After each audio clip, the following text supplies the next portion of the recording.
Okay, welcome. Thanks everyone for coming. Tonight we're going to be speaking about some of halachos, some different things that come up in regard to Yom Kippur. Um, so let's get started. The rule is that for the fast, there are different fasts that we have throughout the year. Um, but the fast for Yom Kippur and Tisha B'Av are the most strict. Um, for Yom Kippur and Tisha B'Av, there's what we call five inuyim. Inuyim are things that we inuyim are things that we restrain ourselves from doing. So there are five of them that we do on Yom Kippur. We don't eat, we don't drink, we don't do rechitza, which is washing, sicha, which means anointing ourselves, and tashmish, which is relations. So all the other fasts, they're only prohibited from eating and drinking. And Yom Kippur is different because we have all five of these things. And Tisha B'Av too. The other difference is other fasts are not 20, they're not 20, they don't start from the night before, they're not 24-hour fast, as opposed to Yom Kippur, which starts from the night before. Um, there's a question whether all five of these prohibitions are prohibited biblically. Are they prohibited midiraisa? So in regards to Tisha B'Av, they're for sure not prohibited midiraisa, because the whole fast of Tisha B'Av it's not a biblical thing. But for Yom Kippur, there is a discussion. Um, you know, yeah, every time you want to say something is prohibited biblically, um, the uh the question you have to ask is, okay, if that's true, where in the Torah, if you're going to say it's prohibited from biblically from the Torah, then you have to show me a pasuk, show me something which proves to me that it's prohibited midiraisa. So the pasuk that would say that these all these prohibitions are prohibited biblically is says Shabbaton in regard to Yom Kippur, and so perhaps that's the source for all these five of these prohibitions that they're prohibited from the Torah. Um, we'll speak about though for a few minutes is that the the the, the language that the Torah uses when describing these on Yom Kippur to prohibit yourself from these things, uses the Torah uses the word of inoi. The pasuk says v'nisem es nafsho seichem, that you should afflict yourselves. Um, that has real halachic significance because it says that word. So, for example, there in regard to the prohibition of eating and drinking. So normally, anytime we talk about eating and drinking in halacha, there's a normal share, there's a normal amount that we use. For eating, it's usually a kizayis. Um, and for sorry, just one second.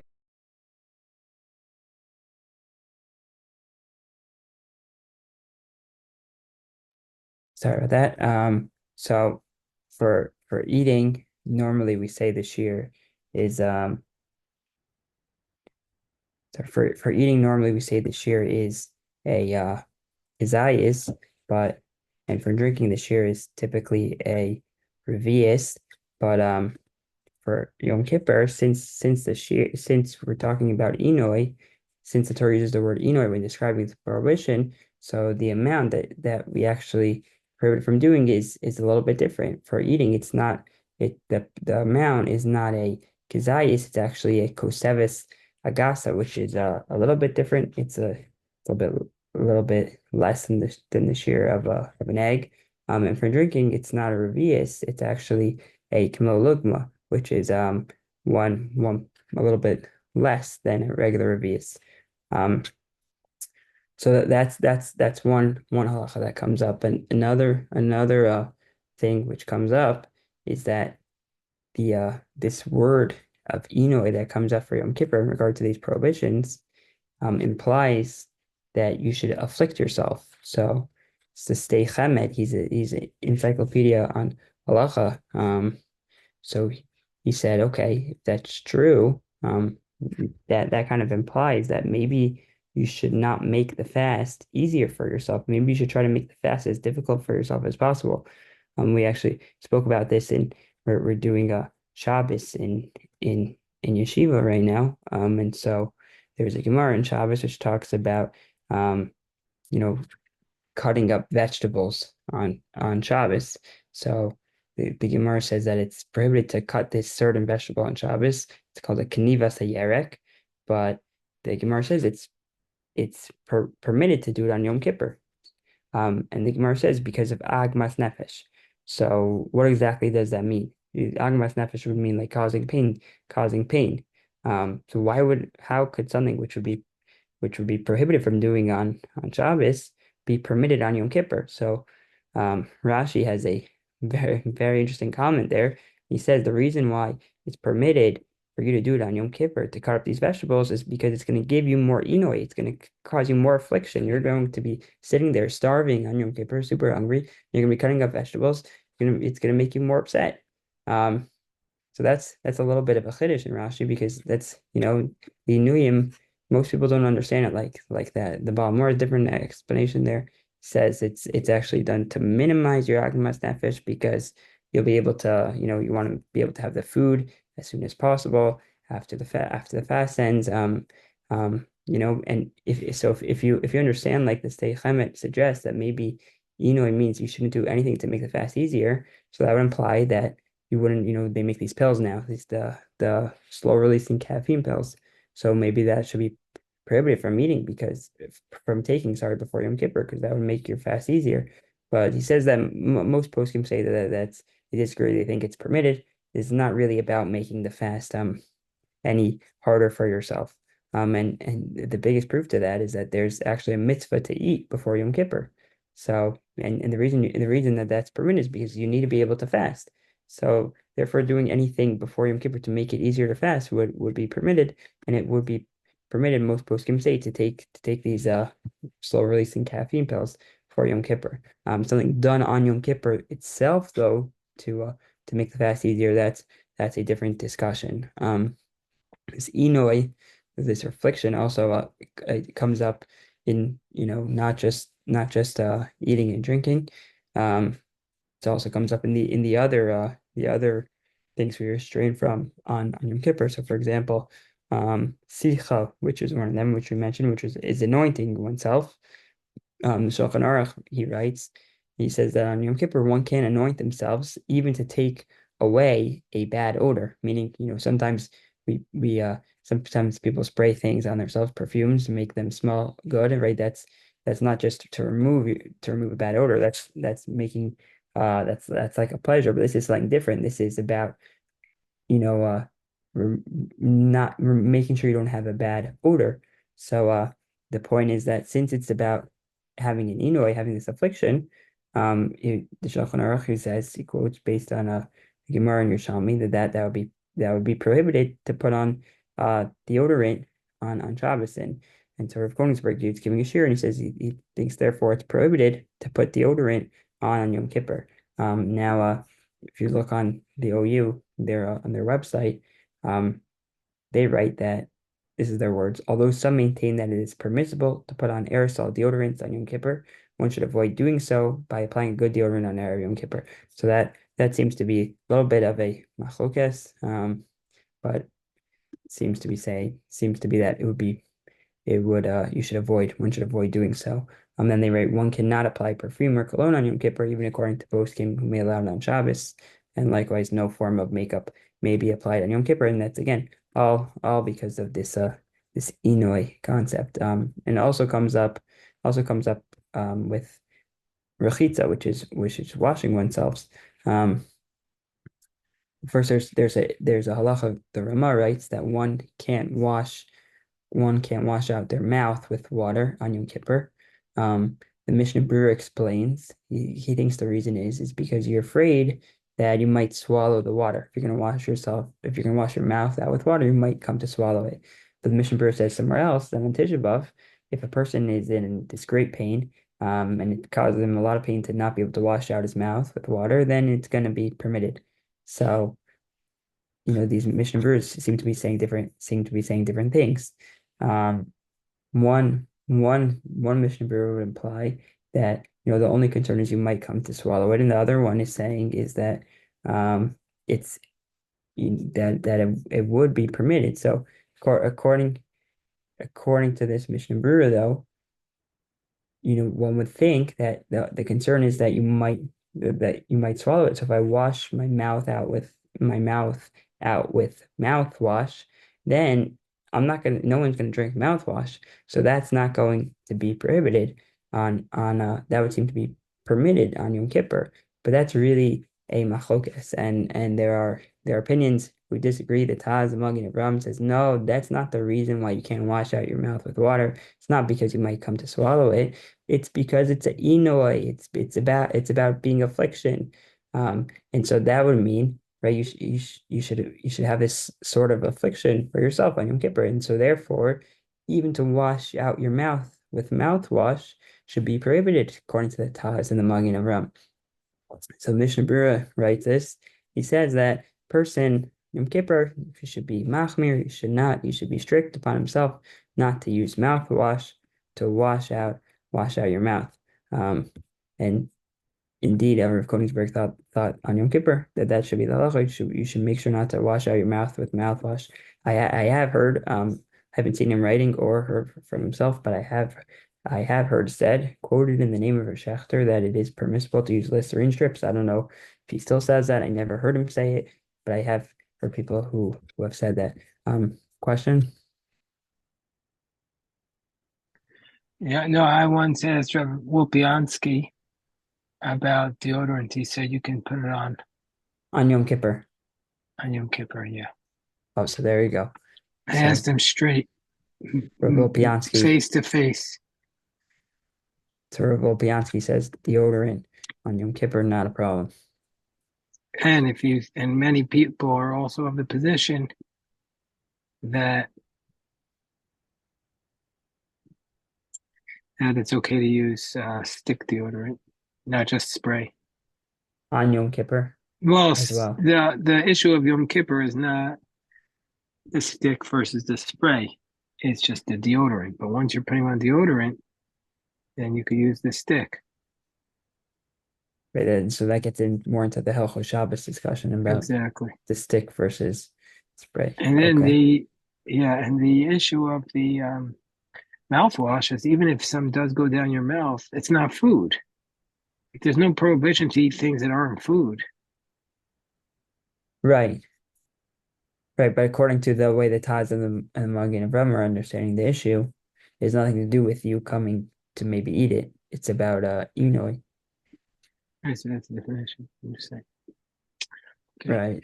But yeah, seemingly according to what's been quoted in the name of Rav Schechter, unless he thinks there's some difference between mouthwash and a Listerine strip, seems like he didn't think it's an issue. I don't know if he still says that or if he does say that, but that is what I've heard quoted in the name of Rav Schechter. Okay, so that's about mouthwash and deodorant. What about just washing your hands? So every single day, person should wash their hands in the morning. Should wash their hands for Negelbasser. So what about on Yom Kippur? You're not supposed to wash your hands. So how do you wash your hands in the morning? So Shulchan Aruch, he says that when you wash your hands in the morning, you could still wash them, just don't go past your knuckles. So that seems a little bit strange, right? What are we going to wash to our knuckles? So usually we say to wash to the wrist, but the truth is it's actually a machlokes. How far do you need to wash your hands in the morning? So there's some opinions that say you really only need to wash to the knuckles. Others say no, you need to wash to the wrist.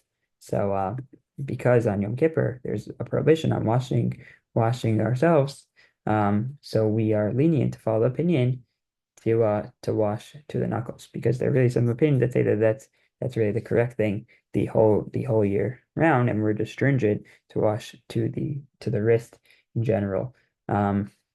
So that's in regards to washing your hands in the morning to say the bracha, just wash to the knuckles. What about after you go to the bathroom?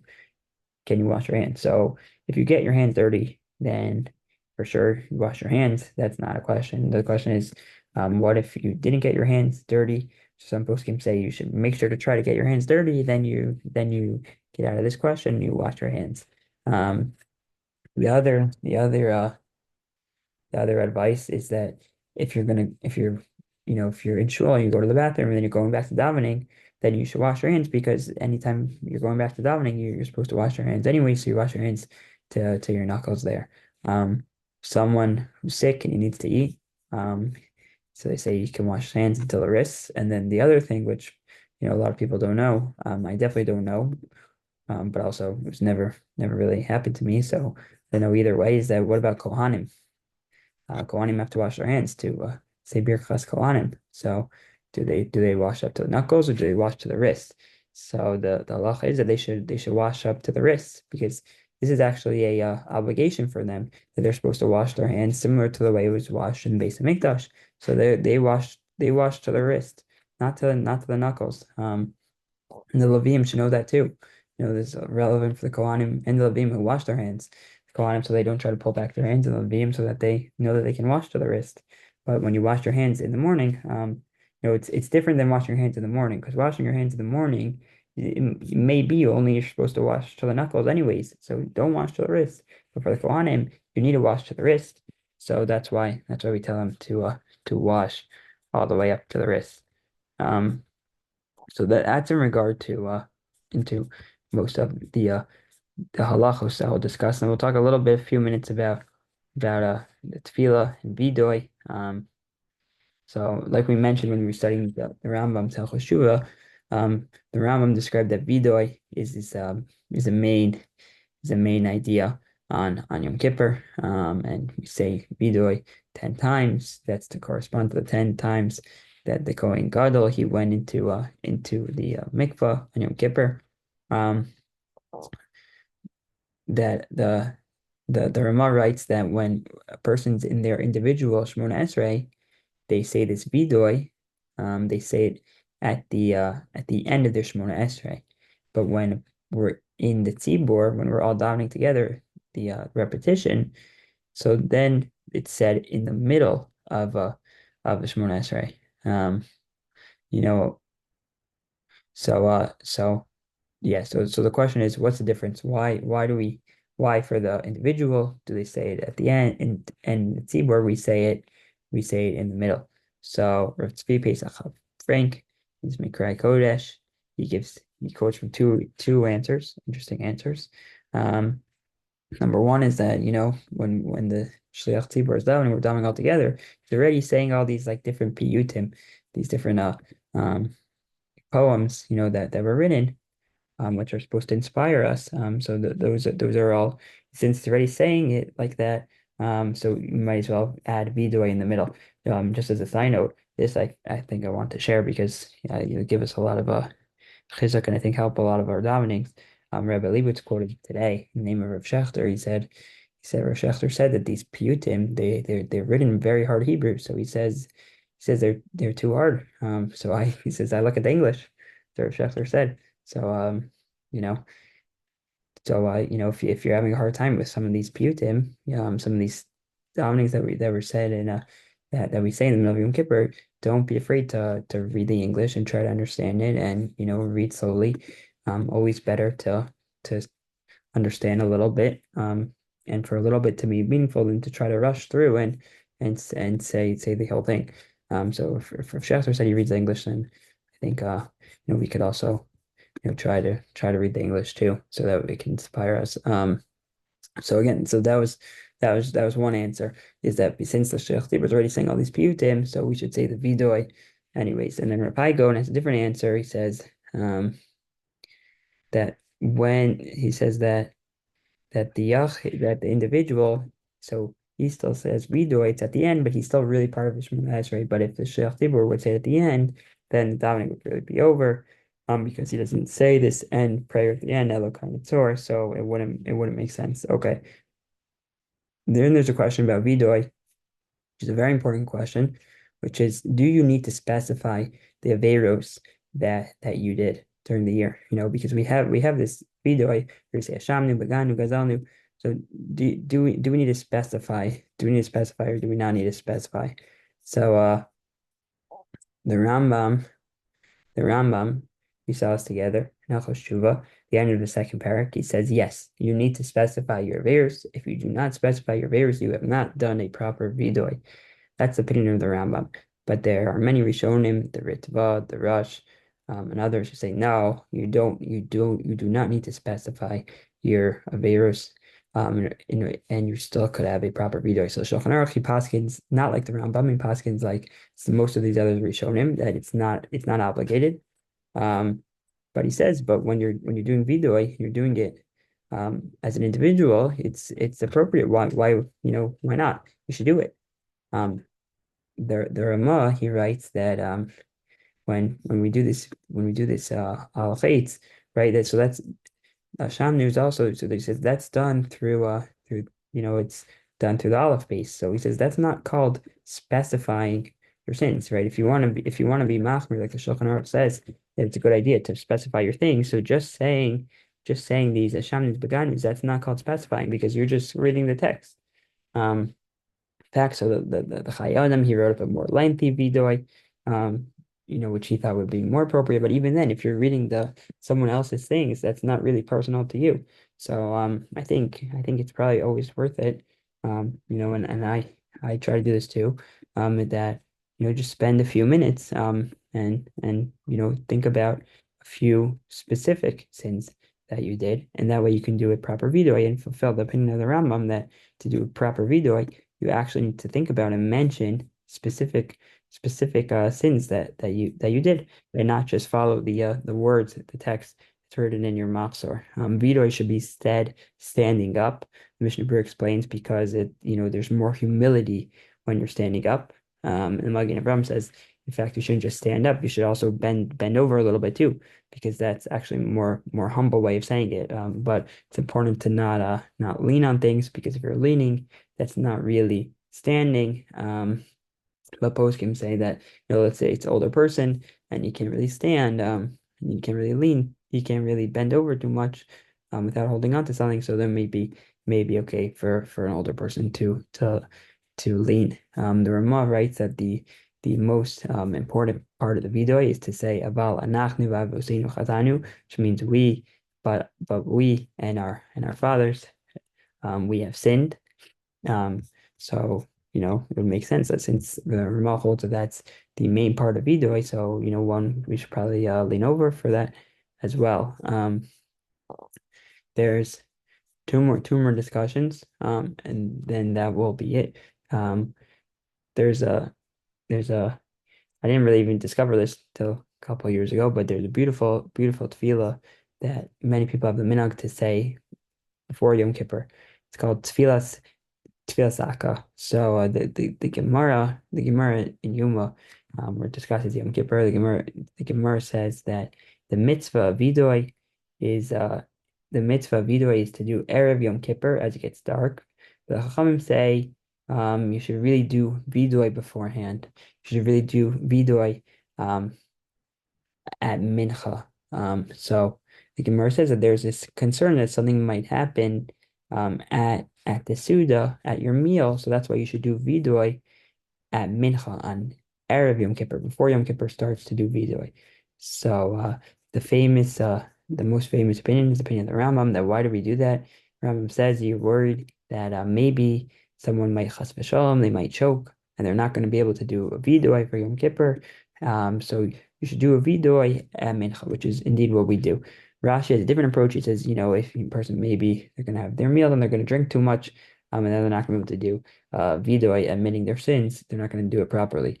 But most Rishonim say they learn from that Gemara. They say that the proper time to do vidui is really at night. That's the time. That's the best time to do the vidui. Um, but but the only reason why we're doing video before is because we have this concern about something happening at the meal.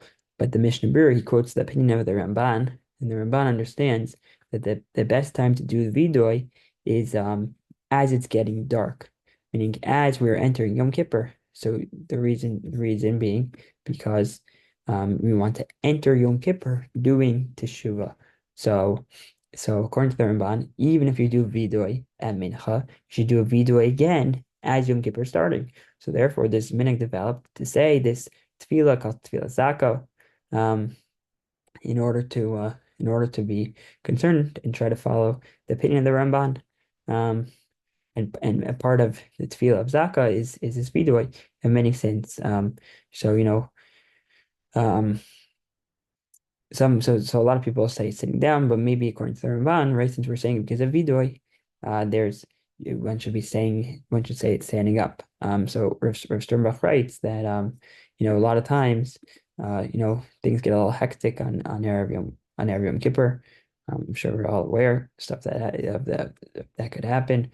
And when you kind of running into shul, getting to shul, they're taking out the Torahs.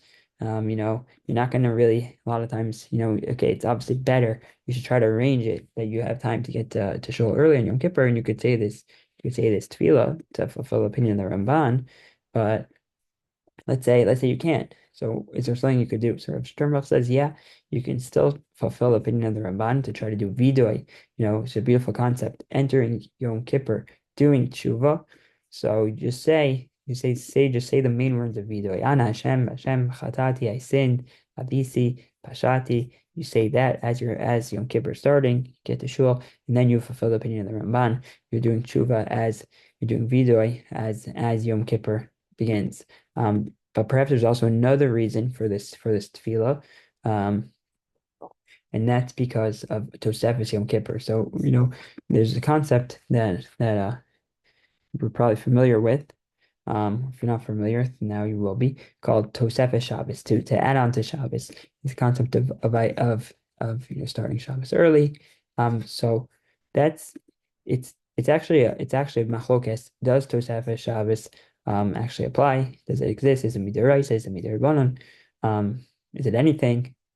But the source is really from Tosefes Yom Kippur. Everyone agrees that's really a thing. And so that's also part of Tefillah Zaka. If apparently, I'll have to look at it, but apparently, if you read the words Tefillah Zaka, you're also accepting Yom Kippur on yourself early, and you're fulfilling this idea of a Tosefes Yom Kippur. So again, so let's say you get to shul late, right? And or you're running into shul late, you're not gonna have time to say this long tefillah zaka. Can you fulfill that? So yeah, just you get there and you say, I'm accepting upon myself to Tosefes Yom Kippur. Making sure I'm gonna do the 5 Inuyim, I'm not gonna do malacha. Yom Kippur starting for me now, and then you fulfill Tosefes Yom Kippur. But of course, better to be able to come to shul early, and you can say this tefillah zaka. Um, okay, so we should all have a meaningful Yom Kippur. And our tefillah should be answered. We should be able to do proper vidoy. And if anyone has any questions, stay on. Mhm. Thank you.